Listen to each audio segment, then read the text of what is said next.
Olá, tudo bem? Eu sou Gerson Araújo e você está no podcast de For You See. Nós estamos conversando e desenvolvendo uma série aqui sobre, para você, né, que está pensando em morar no mar, considerando essa hipótese de ter esse estilo de vida, vamos dizer, mais próximo à natureza, mais saudável, um estilo assim, para a maioria das pessoas bem diferentes, né? Mas se você está considerando isso, eu acho que a gente tem algumas coisas que a gente pode conversar. E nós estamos aqui nessa série desenvolvendo o tema assim, olha, nunca me falaram disso. Nunca me falaram disso porque nós moramos no mar, né? Eu, minha esposa, nossas crianças, a gente ainda tem um cachorrinho, ainda tem um gatinho. A gente faz tudo, né? Trabalha no mar, as crianças também estudam. E a vida normal, né? Cada dia é uma luta, é lutando pelo sustento, enfim, né? E quando a gente foi morar no mar, claro que a gente pesquisou, a gente conversou com muita gente para tentar antecipar os eventuais problemas e descobrir como algumas coisas funcionavam, né? Apesar de ter conversado com muita gente, de ter visto 500 mil vídeos sobre essa coisa, tudo quanto foi canal, a gente de vela, de lancha, de até canal de pescador, de jangadeiro lá do Nordeste, né? A gente está na região sudeste do país, né? Pelo menos por enquanto. Mas a gente, até o pessoal que mora na Amazônia, que lá também tem uma vida náutica bem intensa, bem grande. A gente tentou aprender, lendo a literatura técnica, a gente comprou livros, a gente viu todos os materiais da Marinha, enfim, a gente se cercou do máximo de informação possível pra gente chegar lá e não fazer feio, né? Pra gente ter a vida, não era pra ter sofrimento só no mar, né? Apesar disso, eu acho que isso foi legal, e se você deve ser o que você está fazendo, né? Você está pensando em ir para o mar, ou considerando comprar um barco e morar no mar, não sei se de forma definitiva, mas está considerando de alguma forma, e você deve estar buscando informações, né? E eu trouxe aqui nesse podcast, assim, aquilo que na nossa experiência, veja, na nossa experiência, talvez outras pessoas não tenham vivido isso, mas na nossa experiência foram coisas que saíram do gráfico, algo fora da curva, assim, e eu olhei para aquela situação e falei, poxa, eu não vi isso escrito em livro nenhum, eu não vi isso em canal do YouTube nenhum, eu não vi ninguém comentando sobre isso, né? E se eu tivesse ouvido aquilo antes, talvez eu tivesse lidado diferente com aquela situação, né? E nós estamos conversando sobre o capítulo Cracas, que é a coisa mais ridícula e natural do mar. Ridícula no sentido de ser corriqueira, né? Talvez esse seja um termo melhor. Que é um bichinho que vive naturalmente ali no mar, mas que ele causa para o mundo náutico muitos problemas, né? A gente precisa saber lidar com esse bichinho. E a gente viu como não é fácil lidar com ele. Se você quiser saber mais sobre o que a gente conversou, dê uma olhada nos episódios anteriores que a gente já está conversando sobre as cracas. Agora, no dia de hoje, eu quero trazer para você uma experiência que a gente aprendeu com um pescador, de uma forma de lidar ou de tratar as cracas, né? Uma coisa que eu não sabia, veja, eu não sabia, mas talvez você saiba, né? Mas eu não sabia que na lua cheia existe um comportamento diferente no mar. Você sabe qual que é? Então, acontece que na lua cheia a gente encontra a maré mais baixa possível e encontra também as marés mais altas possíveis. Como eu vou dizer isso? Eu sei que quando tem lua cheia, a maré vai, se você olhar na praia, ela vai ter lá, quase entra na rua, né? Passa da areia. E quando ela seca bastante também. Então, eu aprendi, assim, em linhas gerais, tá bom? Talvez haja exceções, mas assim, é uma conversa bem simples aqui. Não é uma conversa científica nem nada, né? É apenas a nossa experiência. A gente descobriu que em um ou 2 dias do mês, a gente via que a maré era muito alta. Ela chegava em pontos muito mais altos do que o normal e ela descia também para pontos. A gente tinha esses extremos, né? Dela também. Quando ela era alta, era muito alta. Quando ela era baixa, era muito baixa também. E qual é a consequência disso, né? Os pescadores usavam essa maré para encalhar o barco deles na areia. Então, eles chegavam com a maré, estava muito alta, então o barco conseguia se aproximar da praia mais do que o normal. A maré descia.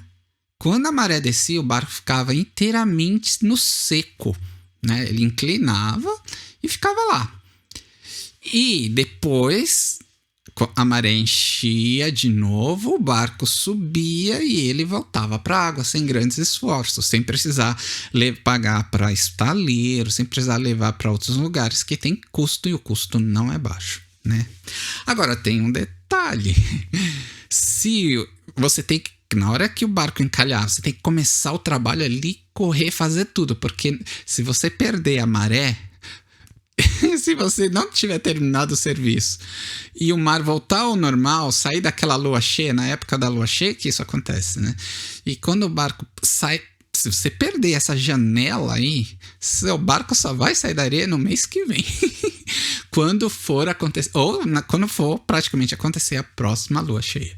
Aí vai acontecer isso de novo. Então, assim, é um negócio que você tem que fazer contado, assim, o tempo. Na hora que o barco começou a encostar, já dá para começar o trabalho, já começa, tá bom? E se isso acontecer de madrugada, não importa. Você tem que fazer e trabalhar de madrugada, porque às vezes a maré não tem horário muito certo, né?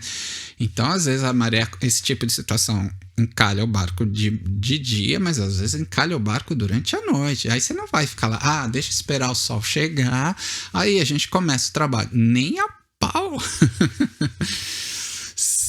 Na hora que o barco encalhar, a gente tem que começar o trabalho, né? E um dia eu vi, né? Falei, olha, aquele barco de pesca encalhou, tá ali na terra. Como é que ele fez aquilo? Né? E aí eu falei com a minha esposa, vamos lá conversar com eles. Aí o rapaz lá me explicou, né? E que ele era dia de lua, então a maré tinha um ponto fora do normal, o barco conseguia encalhar lá e depois no dia seguinte o barco tirava. E se ele não conseguisse tirar, ele teria que pegar um trator para empurrar, aí a logística seria bem diferente. E tem isso também, que é uma coisa que ninguém tinha me falado, que eu acabei descobrindo com as conversas informais, até nem sei até que ponto isso é realmente verdade, mas que é o seguinte: se seu barco encalhar no nosso caso, né, se o barco encalhasse na areia por sei lá, deu um defeito no barco, não deu certo, aí o mar empurrou, você foi parar na areia, dificilmente você consegue tirar ele de lá, né? E as ondas depois começam a bater e acabam detonando seu barco. Assim, um dia você perde o barco na hora que ele encalha. Na prática, ninguém gosta de encalhar. Quando você faz esse encalho de forma proposital, né, para fazer alguma manutenção, aí é diferente, porque primeiro que você vai para um lugar que não tem ondas, porque se ele encalhar com onda quebrando em cima dele, já era, quebra ele, né? Não é muito difícil a gente entender, porque se você tiver uma onda assim, sei lá, de 1 metro, nem é uma onda muito grande, fácil, é uma carga da ordem de toneladas sobre o seu casco, né? E o barco não foi concebido exatamente para aquilo. Então acaba realmente quebrando o barco e danificando muito mais, de forma muito intensa. E aí o barco vai enterrando, vai se enterrando na areia, aí que ele não sai mesmo, né? Ele acaba não saindo. Então... eu espero que você não tenha que usar essas táticas. A gente não chegou a usar essa tática, mas eu vi os caras usando e eu cheguei a considerar fazer isso, né? Mas me deu um medão, assim, porque eu nunca tinha feito aquilo. Se eu encalho o barco, sei lá, demais lá na areia e depois o barco não sai, e aí o barco vai ficar 1 mês lá parado, eu não sabia que problemas isso poderia dar. Eu não sei se a polícia ambiental, o pessoal da parte ambiental iria gostar de ver aquele barco ali. Então depende da praia que você tá. Não é um negócio muito simples, não. Mas é uma técnica usada, tá bom? Há uma técnica usada. Quem eu vi, agora sim, quem fez, eu vi isso depois num canal que fez isso de forma controlada. Eu não sei dizer que vídeo é, mas eu sei que eles têm lá. Talvez se entrar em contato com eles, eles vão dizer que vídeo é. Mas se der uma busca no YouTube, você acaba achando que é o Fausto e a Guta. Eles, na época, tinham um catamarã e eles faziam manutenção assim. Encalhavam de forma controlada num lugar específico, que não ficava quebrando onda. Encalhava de uma forma controlada, eles faziam a manutenção tranquila que eles precisavam. Depois a própria maré vinha, levantava o barco e eles saíam. Né? Eles falam que eles não tinham o costume de tirar o barco num estaleiro, numa marina, em algum lugar para fazer manutenção, porque eles podiam encalhar na praia de forma controlada, fazer tudo e depois voltar para o mar, tá bom? Veja, tudo isso começou com as cracas, né? E as cracas, vamos tentar fazer um resumo aqui, né? A craca, vou fazer só a parte assim diferente. Então, quando a gente, se você tá pensando em você mesmo cuidar disso, então tem uma roupa de mergulho bem legal que proteja do frio da água, né? Bem legal. E aí nessa parte eu não saberia te ajudar. Talvez você tenha que buscar gente especializada dessa área do mergulho, né? Para pegar uma roupa que proteja mais do frio possível. Que mais? Equipamento para respirar. Algum tipo de equipamento para você respirar. Se você tiver, quanto maior o seu barco, mais isso é importante. Porque raspar um barco na apneia não é para qualquer um. Sabe? Não é aquela coisa que você mergulha, conta até 10 e levanta. Você mergulha, conta até 1000, fazendo força, batendo os pés para a correnteza não tirar você do lugar. Então, assim, não é para qualquer um. Não é a mesma coisa que dar um mergulho na praia, dar um mergulho na piscina. É completamente diferente. Você faz muita força. Você tem que continuar nadando constantemente. Você tem que raspar o negócio. Eu não falei isso em nenhum episódio até agora.